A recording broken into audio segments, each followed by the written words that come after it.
tani waa qisooyinka kowniga ka dhaca oo la yaabka badan leh waa qisooyinka runtii maskaxdaada marka aad sii eegto aanay si toos ah ugu dhacaynin iyadoo waqti badan laga dhaadhiciyo mooyaane waa haweeney Mauritaniada waxa ay jirtaa cimrigeedu 50 sano waxa ay nolosha la soo wadaagtay 55 nin oo ay mid walba soo guursatay waxa ay ku nooshay waddanka Mauritania iminkana waxa ay musharaxad u tahay ama ay u taagan tahay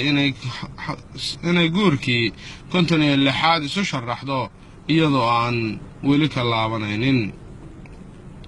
waatan waxa ay ku nooshay guri iska danyar ah guriyihii hore ee qadiimka ahaa waa laga yaqaanaa xaafadda iyo eeriyada ay ku nooshahay oo macruuf ay ka tahay waxa ay guursatay 55 nin markii la sheekaysto laga waraystay 55 nin iyo xaaladkoodii runtii waa ay ka sheekaysay midna walbana waxa ay sheegtay inay ka qaadato marka ay furaan warqadii ay talaaqa waxay sheegtay haweeneydan ninkii ugu badnaa inay isqabeen 15 sannadood halka ka ugu yarna ay isqabeen 3 bilood iyo 2 toddobaad oo kaliya waxa ay haweeneydan carabka ku dhufatay in ay runtii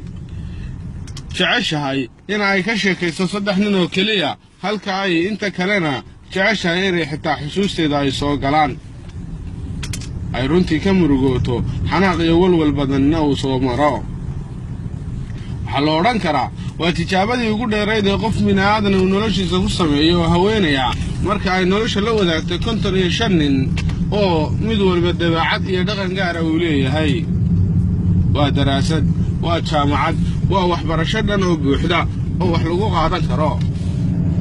waxay sheegtay haweenadaas qisooyinkeeda la yaab kale ka mid ah in ay tiri 52 nin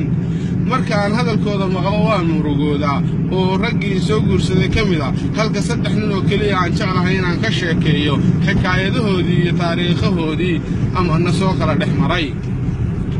waa arrin runtii loo fiirsado u baahan marka ay 55 nin ay la wadaagtay oo ay 2 kaliya ama 3 kaliya ka xusto inta kalena ay buugeedaba ka saarto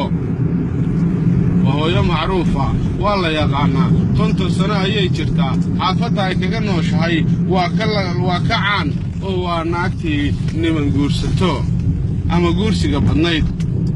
إمك واحد تري وحنا هاي ديار إن عنكي كنت لحد جورسدو حتى هدو تلفون كي سوقر عنا هراء أيام وقبنا يا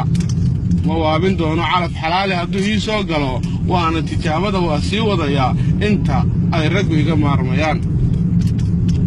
runtii waa arrin la yaab leh waa arrin qisas iyo xambaarsan cajaa'ib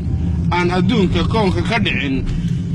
sida aynu la wada socono gabadha Soomaalida ama qofka Soomaaliga ee ugu badan marka la yiraahdo naagta imisa nin baa furay ama gabadhaas imisa nin bay kala tageen ta ugu badan waxa laga yaabaa inay tirsato 9 nin ase yeeshee 55 nin marka ay marayso waa arrin runtii yaabkeeda leh waxaa barnaamijkan idiin soo gudbinaya anoo Cabdiraxmaan Muuse halkaad kala socotaan waa TV-ga caalamiga ee gaari hoostii mar walba aad kala socotaan barnaamijyo xiiso iyo dardar leh oo aad halkaas ka dheehataan waatan waxa ay leedahay warqadii ugu dambeysay hadda ninkii ugu dambeeyay uu siiyay ayaan gacanta ku hayaa iyadoo gurigeeda iyo danaheeda aan wax muraada iyo wax dhibaato ay toona uusan ku haysan oo iskaga mashquulsan hawlaheeda gaarka ah marka ma kana kala ku kulmi doona barnaamijkan oo kala waa qisooyinka runtii in la ururiyo u baahan in laga taxadaro u baahan in laga fiirsado u baahan in la soo koobo ummadeena iyo bulshadeena loo soo bandhigo waa qisooyinka u baahan runtii qisada tan waxaad kala socotaan TV gaari hoostii fadlan share and like sii gaadhsii asxaabtaada kale iyo bulshada inteeda kale waa tan oo remote-keeda iyo TV-geeda soo daawanaysa